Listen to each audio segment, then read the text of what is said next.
લક્ષ્મીજી કહે છે, દેવલોકની અંદર મને સૌ કહે છે વિષ્ણુ પત્ની લક્ષ્મી, વિષ્ણુ પત્ની લક્ષ્મી. તમે આજ કોની સાધના કરી છે? લક્ષ્મી કહે, કોઈ દેવની નહીં, દેવોના દેવ મહાદેવની તમે મેં સાધના કરી છે. ભગવાન આપ દેવ નથી, દેવોના ઇષ્ટ, આપ દેવોના દેવ મહાદેવ છો. તો સાંભળો લક્ષ્મી, હું તમને વચન આપું છું, વરદાન આપું છું. અત્યાર સુધી તમારી ઓળખાણ વિષ્ણુ પત્ની લક્ષ્મી હતી, પણ તમે મહાદેવની ઉપાસના કરી છે, તેથી હું તમને વરદાન આપું છું. આજથી તમારી ઓળખાણ વિષ્ણુ પત્ની લક્ષ્મી નહીં, આજથી તમારી ઓળખાણ વિષ્ણુ પત્ની મહાલક્ષ્મી તરીકે રહેશે. કારણ કે તમે મહાદેવની ઉપાસના કરી છે, ત્યારથી વિષ્ણુ પત્ની લક્ષ્મી નહીં, વિષ્ણુ પત્ની મહાલક્ષ્મી. આજના દિવસો સોમવારે આપની પૂજાની મહત્તા રહેશે લક્ષ્મી. ત્યારે લક્ષ્મીજી કહે છે, મહાદેવજી હું આપની પરમ ભક્ત છું, મારે કઈ બોલવું છે મહાદેવજી? ભગવાન શંકરજી કહે છે, લક્ષ્મીજી આપ કહો. ત્યારે લક્ષ્મીજી કહે છે, મહાદેવ આપે કહ્યું કે સોમવારના દિવસે મારી પૂજાની પ્રધાનતા રહેશે, પણ હે મહાદેવજી હું આપની ભક્ત છું. જે કોઈ મનુષ્ય સોમવારના દિવસે આપની પૂજા કરે, અર્ચન કરે, આપને યાદ કરે, આપનું સ્મરણ કરે, તે ભક્તો ઉપર વિષ્ણુ પત્ની લક્ષ્મી કૃપા નહીં કરે, એના પર વિષ્ણુ પત્ની મહાલક્ષ્મી કૃપા કરશે. કારણ કે સોમવારના દિવસે મહાદેવની ઉપાસના કોઈ કરે છે. વિશેષ પ્રકારે આજના દિવસે ભગવાન મહાદેવની ઉપાસના કરવી જોઈએ. સોમવારના દિવસે શિવજીનું વિશેષ પ્રકારે પૂજન કરવું જોઈએ. ભલે અન્ય લિંગોની ઉપાસના સાધના ન કરી શકે, પણ કમસે કમ શિવની સરળ ઉપાસના છે પાર્થેશ્વર મહાદેવ. માટીમાંથી શિવલિંગ નિર્માણ કરીએ, જેમ આપણે ઘરે આંગણે ભગવાન સત્યનારાયણની કથા કરીએ છીએ, બ્રાહ્મણો સુંદર સત્યનારાયણ ભગવાનની પૂજા કરે, સુંદર કથાનું વાંચન કરે, સુંદર પ્રસાદ. એવી રીતે 11 બ્રાહ્મણોને બોલાવીને, અથાશક્તિ 108 બ્રાહ્મણને બોલાવો, 11 બ્રાહ્મણને બોલાવો, 9 બ્રાહ્મણ, 5 બ્રાહ્મણ, 3 બ્રાહ્મણ, બ્રાહ્મણને આમંત્રિત કરી અને વિશેષ પ્રકારે ભગવાન મહાદેવના પાર્થેશ્વરનું પૂજન કરવું. માટીમાંથી શિવલિંગો નિર્માણ થાય, તેનું પાર્થેશ્વર મહાદેવ પૂજન. શિવમાં આપણા ગ્રંથની અંદર બહુ જ મોટો વિસ્તાર છે. માટીમાંથી શિવલિંગો બનાવે. વિશેષ પ્રકારે વિધિ વિધાનને આપણને ખબર ન હોય તો ભણેલા બ્રાહ્મણો પાસે તેનું માર્ગદર્શન મેળવું કે પાર્થેશ્વર મહાદેવની પૂજા કઈ રીતે. રાજા દશરથને પુત્ર નહીં હતા, ગુરુ વશિષ્ઠ મહારાજને કહ્યું, ગુરુ વશિષ્ઠ મહારાજ મને કઈ માર્ગદર્શન કરો. ત્યારે ગુરુ વશિષ્ઠ મહારાજે રાજા દશરથજીને પાર્થેશ્વર મહાદેવની પૂજાનું માર્ગદર્શન કર્યું છે. રાજા દશરથજીએ પાર્થેશ્વર મહાદેવની પૂજા કરી છે. માં કૌશલ્યાજી, કૈકેયજી, સુમિત્રાજી સૌ ભેગા મળીને પાર્થેશ્વર મહાદેવની પૂજા કરી છે. અને ભગવાન મહાદેવજીએ સ્વયં ભગવાન શંકરજીએ શ્રી હરિને આજ્ઞા કરી છે, અને સ્વયં હરિ રાજા દશરથને આંગણે પ્રગટ થયા છે. બહુ મોટી કથા છે. તેથી કામના મનોકામના પૂર્ણ કરવા માટે પાર્થેશ્વર મહાદેવની પૂજા કરો. તુલસીની પાસે બેસીને પાર્થેશ્વર મહાદેવની પૂજા. કોઈ લોકો એમ કે તુલસી મહાદેવને ન ચડાય, બ્રહ્માજીએ કહ્યું કે મહાદેવને તુલસી ચડાવી શકાય છે. શિવ મહાપડા ગ્રંથ પુષ્પ પૂજાની અંદર આ બધા ઉલ્લેખો છે. મહાદેવને જેટલા બિલોપત્ર પ્રિય છે, એટલા જ ભગવાન શિવજીને તુલસી પત્ર. શિવના દરબારમાં કોઈ ભેદ નથી, કોઈ ઊંચ નહીં, કોઈ નીચ નહીં, કોઈ જાતિ જ્ઞાતિ વર્ણ ભેદ નહીં. શિવ છે, શિવ સૌનો સ્વીકાર કરે છે. બ્રહ્મા સ્વયં કહે છે કે નારદ, તુલસી પત્ર મહાદેવને ચડાવી શકાય છે. દક્ષિણ ભારતમાં તુલસી પત્રોની માળા ભગવાન મહાદેવને ચડે છે. બેલો પત્ર પણ શિવને પ્રિય છે. આ બ્રહ્માજી બોલ્યા છે, ભક્તિ મુક્તિ ફલમ તસ્ય તુલસ્યા પૂજ્યેદ્યતિ. ભગવાન શિવ મહાદેવને અર્પણ કરે. રક્તવર્ણ ચંદન, શ્વેત ચંદન, કેસરયુક્ત ચંદન ભગવાન શિવને અર્પણ થાય. શિવજીને ભસ્મ અને કુમકુમમાં કોઈ ફરક નથી, કોઈ બદલાવ નથી કે આ કુમકુમ છે હું સ્વીકારી ન શકું, આ ભસ્મ છે હું સ્વીકારી ન. અરે ભગવાન શિવજીને ભસ્મ और કંકુમ વચ્ચે કોઈ ભેદ નથી. ઘણા ઘણા વહેમો અન્ય ગ્રંથોમાં હોય તો આપણને ખબર નથી. શિવ મહાપડ ગ્રંથમાં બધી છૂટ છે. દરેક સૌભાગ્ય દ્રવ્ય ભગવાન શિવને અર્પણ કરી શકાય છે. અરે દક્ષિણ ભારતને ભગવાન શંકરજીને હળદરનો લેપ કરવામાં આવે છે. ભગવાન શંકરજીને હળદરથી પૂજાય છે. કામ વર્ધક, કામનાઓને પૂર્તિ કરનારી હળદરનો લેપ થાય છે.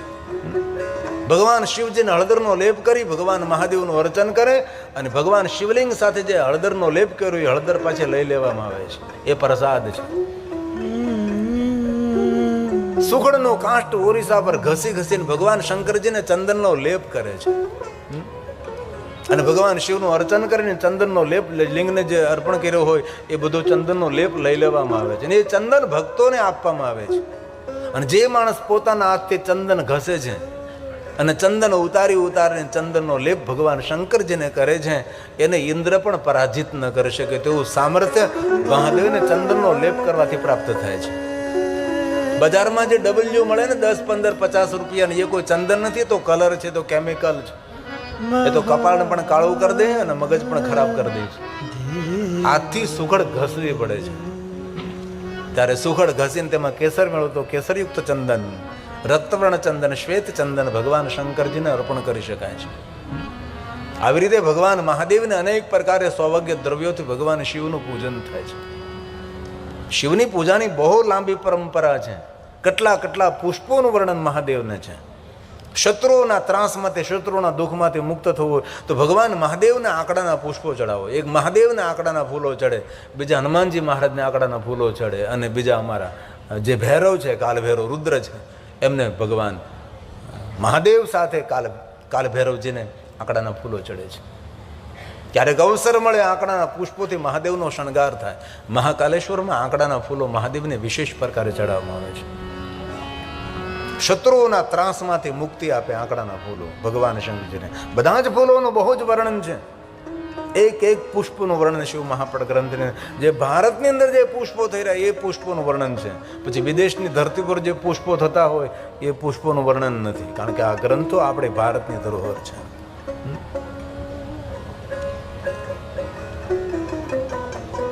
ભગવાન શંકરની વિવિધ પૂજાઓ છે શિવપુરાણ ગ્રંથની અંદર. અનેક પ્રકારે દ્રવ્યના અભિષેકોનો મહિમા છે. કેટલા દ્રવ્યોનું વર્ણન કરે, આટલા દ્રવ્યો, કેટલા ફળના રસ, શેરડીનો રસ, પંચામૃત, દૂધ, ઘી. પણ એક વસ્તુ દક્ષિણ ભારતની અંદર શીખવા જેવી છે કે ભગવાન શિવજીને શુદ્ધ જલથી સ્નાન કરાવી ભગવાન મહાદેવને જે ખાદ્ય દ્રવ્યથી જે અભિષેક થાય છે એ દ્રવ્ય પાત્રમાં લઈ લેવામાં આવે છે. ઘી વ્યર્થ ન જાય, દૂધ વ્યર્થ ન જાય, પંચામૃત વ્યર્થ ન જાય, પાત્રમાં એકત્ર કરવામાં આવે છે. અને ભગવાન શિવજીને લિંગ ઉપર અર્પણ કરેલું જે ખાદ્ય દ્રવ્ય છે એ પાત્રમાં એકત્ર કરી શાલિગ્રામ શિલા સંગાત સર્વયાતિ પવિત્રતા, ભગવાન શાલિગ્રામને સ્પર્શ કરી અને એનો પ્રસાદ વહેંચવામાં આવે છે. દૂધ મહાદેવને અર્પણ કરવાનો મહિમા છે, પણ દૂધ એ વ્યર્થ ન જાય, દૂધને પાત્રમાં લેવામાં આવીને દૂધ ભગવાન શાલિગ્રામને સ્પર્શ કરીને દૂધનો પ્રસાદ બનાવવામાં આવે છે. આ મૂળ પરંપરા છે. આપણે જે કરીએ છીએ, કારણ કે ઉત્તર ભારત એ ડિસ્ટર્બ થયેલો પ્રાંત છે, એમાં રાજસ્થાન પણ ડિસ્ટર્બ થયેલું છે, ગુજરાત પણ ઘણું બધું ડિસ્ટર્બ થયું, તેથી મૂળ પરંપરા ઘણી બધી આપણાથી વિસરાઈ ગઈ છે. શિવ પરંપરા જો મૂળ જાણવી હોય તો દક્ષિણ ભારતની અંદર ઘણું બધું શીખવા જેવું, ઘણું બધું જાણવા જેવું છે. કારણ કે 700 વર્ષ સુધી મોગલ સામ્રાજ્યનું સામ્રાજ્ય રહ્યું આ ભારત દેશની અંદર. પછી 300-400 વર્ષ સુધી બ્રિટિશ સામ્રાજ્ય, પોર્ટુગીઝ, ફિરંગીઓ આવ્યા. તમે ઇતિહાસને ભણો તો એમ થાય કે એટલો ભારતે માર ખાધો છે. એ તો 35% ભારત બચી ગયું. કારણ એ કે પહેલાં બ્રિટિશરો આવ્યા હતા, એને કંઈ ધર્મના પરિવર્તનમાં તેને કંઈ રસ નહીં હતો, એને તો વેપાર કરવા આવ્યા હતા. બ્રિટિશરો આવ્યા એ સારું કહું છું એવું નહીં, પણ બ્રિટિશરો આવ્યા એટલે મોગલ સામ્રાજ્યનો અંત થયો, ને મોગલ સામ્રાજ્યનો અંત થયો તેથી આપણો સનાતન ધર્મ જીવિત રહ્યો. બાકી જો આ પરંપરાનો અંત ન થાય તો આખું ભારત આપણું શું કરતું, આપણે શું કરતા હોત. ઇતિહાસને યારે ભણીએ ને આપણા છોકરાઓને ભણાવીએ કેટલા માર ખાધા છે. ઉત્તર ભારતમાં જાઓ બધું ડિસ્ટર્બ થયેલું છે, એ લોકોને ખબર જ નહીં શિવાલય શું કહેવાય, પાર્વતીનું સ્થાન ક્યાં હોય, ગણેશજીનું સ્થાન ક્યાં હોય, હનુમાનજીનું સ્થાન ક્યાં હોય, ભૈરવનું સ્થાન ક્યાં હોય, કુર્મ ક્યાં બિરાજે, નંદી મહારાજ ક્યાં બિરાજે, ખબર જ નથી લોકોને. શિવાલયમાં પડદા રાખીને બેઠા છે, પૂજા અર્ચનની તેને ખબર નથી. ઉત્તર ભારતની અંદર બહુ આવું જોયું છે. મૂળ શિવ પરંપરા દક્ષિણ ભારતની અંદર જીવંત રહે છે. તે જે કાંઈ દ્રવ્ય મહાદેવને અર્પણ કરીએ દ્રવ્ય પાત્રમાં લેવામાં આવે છે. એ દ્રવ્ય વ્યર્થ ન જાય તેની કાળજી રાખી ભક્તોના પ્રસાદ સ્વરૂપે તેનો ઉપયોગની સદુપયોગ થાય. આ શિવ પરંપરા છે. અનેક ખાદ્ય દ્રવ્યોનું વર્ણન છે, પણ અંતે ભગવાન મહર્ષિ વેદવ્યાસે કહ્યું કે આ બધા જ ખાદ્ય દ્રવ્યોથી આપ અભિષેક ન કરી શકો તો મહાદેવને ગંગાજલ ચડાવો, દુનિયાના દરેક અભિષેકો કરવાનો ફલ ગંગાજલ મહાદેવને ચડાવવા માત્રથી પ્રાપ્ત થાય છે. શિવની પૂજામાં ગંગાજલ હોય છે. મહાદેવ માટે ચંદન બનાવ્યું તો ચંદનમાં ગંગાજલ મિશ્રિત કરીને ગંગાજલ યુક્ત ચંદનને નિર્માણ કરી ભગવાન મહાદેવને ત્રિપુંડ કરીને આપણા ભાલમાં આપણે ચંદનનો લેપ કરીએ. ઠંડીના દિવસોમાં કેસરીયુક્ત ચંદન ભાલમાં લગાડવું જોઈએ અને ગરમીના દિવસોમાં શ્વેત ચંદન પરાના ભાલમાં લગાડવું જોઈએ. આ પણ એક પૂજાનો મહિમા છે. એક પણ મહાદેવના દ્રવ્ય અભિષેકમાં ન અર્પણ કરી શકો તો બ્રહ્મા નારદને કહે છે, નારદ ભગવાન મહાદેવજીને ગંગાજલ ચડાવો.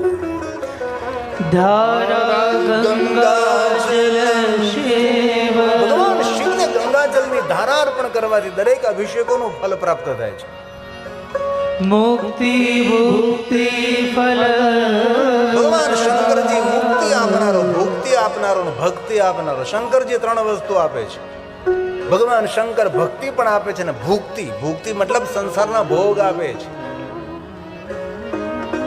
ઘણા લોકો એવો ખોટો પ્રચાર કરે કે શંકરની પૂજા કરવાથી વૈરાગ આવે છે.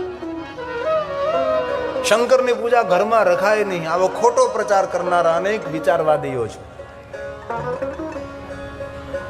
ભગવાન શંકરજી ભોગ પણ આપે છે અને ભક્તિ પણ આપે છે અને મુક્તિ પણ આપે છે. અને જ્યારે મહાદેવને ભક્તિનો પ્રારંભ થાય ત્યારે જીવાત્મા મોક્ષ તો પામી જ ગયો છે. સજીવન મુક્ત ઉચ્ચતે. ભોગ આપે ભગવાન જીવન જીવવા માટે જાહો જલાલી આપે છે. અને ભોગ તો આપે ને, ભોગ ભોગવાની શક્તિ પણ ભગવાન શિવ આપે છે. આ દુનિયામાં ઘણાને ભોગ મળ્યા છે પણ ભોગ તો ભોગવી શકતા નથી. નથી ચાલવાની તેવડ, નથી બોલવાની તેવડ. અનેક વ્યંજન ભોજન ડાઇનિંગ ટેબલ ઉપર પડ્યા છે પણ કાંઈ ખાઈ શકતો નથી. આમ ગુલાબ જાંબુ પડ્યા હોય કે ગુલાબ જાંબુ કમાલ કરે, જાંબુ નથી ને ગુલાબે નથી તો તેને ગુલાબ જાંબુ કહેવાય છે. બોલો તો ખરા. ભગવાન શંકર સંસારના ભોગ આપે છે. ભોગ ભોગવાની શિવ શું આપે. ભગવાન શંકરજીની રાજોપચાર પૂજાનો મહિમા છે. ભગવાન શંકરજીની 16 પૂજાનો મહિમા છે. પંચોપચાર, એકોપચાર, વૈરાગ્ય ઉપચાર. ભગવાન શિવની પૂજા માટે કાંઈ પણ પૂજાની સામગ્રી નથી. ભગવાન મહાદેવને ભસ્મનું ત્રિપુંડ કરી દો, મહાદેવની પૂજા પૂર્ણ થઈ ગઈ. તમે જો તો ખરા કેટલો સરળ દેવ છે. અરે ભસ્મ પણ ના મળે તો પવિત્ર જગ્યાએથી માટી લાવી ભગવાન શંકરજીને માટીનું ત્રિપુંડ કરો. કેવું મહાદેવ સરળ છે. ભગવાન શિવજીની સરળતાને સમજી ન શીખ્યા આપણે, લોકો સ્વીકાર્યું નહીં. દેખાવ ગેમો, શણગાર ગેમો, જાગ જમાડ ગેમો છે. શિવજીની સરળતા, શિવજીની શ્રેષ્ઠતા છે. આદિ જગતગુરુ શંકરાચાર્ય મહારાજ એમ કહે કે સોના ચાંદી હીરા મોતી ન અર્પણ કરી શકો. આપણા રાજા મહારાજાઓ ભગવાન શિવની પૂજા સોના ચાંદી હીરા મોતીથી મહાદેવની પૂજા કરતા. સોના મોહરો શંકરજીને અર્પણ કરતા હતા. આપણું સોમનાથ મહાદેવ સોનાનું હતું, સુવર્ણનું આખું મંદિર હતું. ફરી પાછું નિર્માણ થવાનો પ્રારંભ થઈ ચૂક્યો છે. અને આપણા સંગઠનના અભાવને કારણે 13 વખત સોમનાથ તોડ્યું. આમાં ઘણા બધા ઇતિહાસ ભણ્યા હશે. આપણે ભણતા જ્યારે આપણને શીખવવામાં આવતું હતું કે પહેલી વાર આને તોડ્યું સોમનાથ, બીજી વાર આને તોડ્યું, ત્રીજી વાર આને તોડ્યું. 13 વખત સોમનાથને લૂંટ્યું અને 13 વખત સોમનાથને તોડ્યું. એના નામ ભણાવ્યા. આ 13 વખત કોને નિર્માણ કર્યું તેનું નામ કેમ ન ભણાવ્યું આપણને ભાઈ? આ 13 વાર કોઈ નિર્માણ કર્યું હોય તો કોઈ 13 વાર તોડનારો હોય ને, પણ નિર્માણનું આપણને નામ ન બતાવ્યું, તોડનારના નામો બતાવ્યા. રાજા મહારાજો સોના ચાંદી હીરા મોતીથી ભગવાન શિવની પૂજા કરતા. રાજોપચાર, શ્વેતાંબર, પિતાંબર, લીલાંબર, કેટલી વિશેષ પૂજા મહાદેવની. એ ન થઈ શકે આપણાથી. અને જ્યારે કોઈ ભગવાનની પૂજા કરતા હોય ને ત્યારે સામગ્રી સારી લાવીને શ્રેષ્ઠ લાવવી. હું ભગવાન માટે લાવી રહ્યો છું ભાવ પ્રગટ કરો. શિવનો દરબાર છે. આપણે તો પૂજામાં સામગ્રી કેવી લાવીએ છીએ. ત્યારે તો કે સારા બધા બ્રાહ્મણો ભણેલા ગણેલા છે, કહે કે આ નહીં ચાલે. સારી વસ્તુ. રાજોપચાર પૂજા, 16 પૂજા, પંચોપચાર, એકોપચાર, વૈરાગ્ય ઉપચાર, શિવની પૂજા. અરે કાંઈ પણ ન થઈ શકે. આદિ જગતગુરુ શંકરાચાર્ય કહે મનથી મહાદેવની પૂજા કરો, માનસી પૂજા. ટ્રેનમાં પ્લેનમાં સફર કરતા આંખો બંધ કરી દે, શ્વાસની ગતિ રિધમમાં ચાલે. એને ગંગામાં સ્નાન નહીં કરવાનું, ગૌમુખ પહોંચી જવાનું. ગંગોત્રી પણ નહીં, ઉત્તરકાશી પણ નહીં, ઋષિકેશ પણ નહીં, અને હરિદ્વાર પણ નહીં. જ્યાંથી માતા ગંગાનું ઉદ્ગમ સ્થાન છે ત્યાં આંખો તે બંધ કરીને પહોંચી જઈએ. સ્નાન કરીએ, આપણે પહેલા સુંદર તૈયાર થઈએ, સુંદર શણગાર કરીએ, સુંદર ત્રિપુંડ કરીએ મન હિ મન, અને પછી ભગવાન મહાદેવની પૂજા કરવા માટે બેસી જઈએ. આમ અનેક મહાદેવના ભક્તોને માનસી પૂજા કંઠસ્થ અને મુખપાઠ હોય છે. આદિ જગદગુરુ શંકરાચાર્ય મહારાજનો પ્રસાદ છે. રત્ને કલ્પિતવાસનમ હિમજલે. હમણાં કાર્તિક માસ પૂર્ણ થયો, માક્ષર માસની અંદર વિશેષ પ્રકારે માણસે ઠંડા જળથી નાહવું જોઈએ. શરીર જો આપના યોગ્ય હોય તો, અને ઠંડા જળથી મહાદેવને અભિષેક કરીએ. ગંગાજળ મહાદેવને પ્રિય છે. હિમાલય પર અનેક પ્રકારે સરોવરો આવેલા છે, હિમજલ. એ સરોવરનું જલ મહાદેવને અર્પણ કરવું જોઈએ. અનેક પ્રકારે હિમાલય પહાડ પર સરોવરો છે. હનુમાન લેક, વાસુકી તલાવ, માનસ સરોવર તો છે જે બ્રહ્માજીએ નિર્માણ કર્યું છે. બ્રહ્મ સરોવર જેને કહેવાય છે. આદિ જગદગુરુ શંકરાચાર્ય મહારાજ કહે માનસી પૂજા કરવી, મનથી મહાદેવનું પૂજન કરવું. રત્ને કલ્પિતવાસનમ હિમજલે સ્નાનમ ચ દિવ્યાંબરમ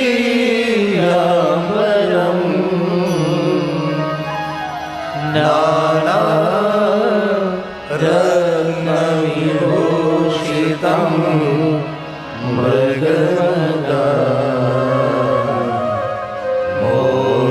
મોદાપિતમ ચંદનમ જાતિ ચંપકબિલ્વપત્ર રચિતમ પુષ્પમ ચ ધૂપમ તથા દીપમ દેવદયાનિધે પશુપતે કલ્પિતમ. મન દ્વારા કલ્પના કરી કરીને ભગવાન મહાદેવ હું આપની પૂજા કરું છું. અને મન દ્વારા જયારે કલ્પના કરીએ ત્યારે મંદિર આપણું સુવર્ણનું હોય, સુંદર મજાનું શણગારેલું મંદિર હોય. આદિ જગદગુરુ શંકરાચાર્ય મનથી જયારે પૂજા કરો ત્યારે કંજૂસ નહીં, ઉદારતાને ધારણ કરી અને ભગવાન શિવની મનથી પૂજા કરી. આપણા શંકરાચાર્ય મહારાજનો પ્રસાદ છે. સૌવર્ણેન વરદખંડ રચિતે. જેને રોજ ભગવાન મહાદેવની પૂજા કર્યા બાદ મુખમાં અન્ન મૂકવાનો નિયમ હોય એવા લોકોએ મનથી મહાદેવની પૂજા કરી લેવી. તેનો નિયમ ખંડિત ન થાય. ક્યારે ટ્રેનમાં સફર કરતા હોય, ક્યારે વિમાનમાં સફર કરતા હોય, દૂર દૂર સવાર પડી છે, નથી સ્નાન કરવાની વ્યવસ્થા, નથી કોઈ પૂજાની વ્યવસ્થા, આંખ બંધ કરી અને ભગવાન મહાદેવની મનથી પૂજા કરીએ. શિવ પૂજાનું ફળ છે. આદિ જગદગુરુ શંકરાચાર્ય મહારાજે આ મહાદેવના ભક્તો માટે માર્ગદર્શન આપ્યું છે. અને ઘરમાં નાનકડો મંદિર હોય ને તો સુંદર મંદિરને એકદમ સ્વસ્થ અને ચોખ્ખું રાખવું ભાઈ. ભલે નાનકડું મંદિર હોય પણ અંદર એકદમ મંદિર અંદર ચોખ્ખા હોય. મૃત વાટો પડી હોય, અગરબત્તીની હળીઓ પડી હોય, અગરબત્તીની રાખ પડી હોય, ભગવાન બધા આડાવડા એકબીજાને ટેકો દઈને બેઠા હોય. આવા મંદિરો, ઘણા ઘરે તો મંદિરો લટકાતા હોય. જેના ઘરમાં મંદિર લટકાતું હોય ને ઘરના બધા જ્યાં ત્યાં લટકાતા હોય છે. મંદિર થોડા નીચે હોય ને પ્લોટી વાળીને પદ્માસન લગાવીને આપણે બેસી શકીએ એવું મંદિર હોવું જોઈએ. અને મંદિરમાં ભગવાન થોડા ઓછા રાખવા. આજે હું તમને કહું, કોઈના ઘરે જઈને મંદિરનું દર્શન કરીએ તો કેટલા ભગવાન હોય. જ્યાં જાય ત્યાંથી એક ભગવાન લેતો હોય, જ્યાં જાય ત્યાંથી એક ભગવાન લેતો હોય. અહીંયા ઘણા લોકો મેળામાંથી ભગવાનને ઉઠાવશે, કથામાં નહીં ઉઠાવે. આટલા ભગવાન બેઠા હોય. એમાં બધા ભગવાનની વચ્ચે હનુમાનજી ડુંગરો લઈને ઊભા હોય ભાઈ. હનુમાનજી વિચારે કે દિવસ તો ઠીક છે, ઊભા વિતાવી દે, રાતે આ બધાનું બધા ભગવાન ટેકો દઈને એકબીજાને ટેકો દઈને બેઠા હોય. ટેકાવાળી સરકાર. ભગવાનને પ્રાર્થના કરો 5 વર્ષ પછી સરકાર સ્વતંત્ર આવે તો ભારત દેશનો કંઈક ઉદ્ધાર થાય, સનાતન ધર્મનું કંઈક કલ્યાણ થાય. સુંદર મંદિર. આજ ઘરે છે ને મંદિરમાં જરાક નજર કરજો, બરાબર છે ને બધું. ભગવાનનું આસન હોય થોડું બદલાવી નાખીએ, રોજ રોજ બદલીએ. સુંદર સુંદર ભગવાનની છબી હોય તેને સુંદર સુંદર સાફ કરીએ. ભગવાનની સુંદર મૂર્તિ હોય તેને સ્નાન કરાવીએ. સુંદર ભગવાન વાતો કરવા જોઈએ. આમ દીવો કરીએ તો દેવત્વ પ્રગટ થવું જોઈએ. એ ઘરનું દેવસ્થાન હોવું જોઈએ. એક પંક્તિ મંદિર રૂપાનું મૂર્તિ સોના, મન દ્વારા મંદિર રૂપાનું મૂર્તિ સોના, મારા બાબાને શોભે હીરા મોતીની, મારા બાબાને શોભે હીરા મોતીની, શીશ પર ગંગા મન મારો પાવન થાય, શીશ પર ગંગા મન મારો પાવન થાય, ભોળા તારા દર્શન થાય, મન મારો પાવન થાય, ભોળા તારા દર્શન થાય, મન મારો પાવન થાય. અરે તાલી મહાદેવને વાગે. તાલીથી જ્ઞાન તંતુ જાગૃત થાય.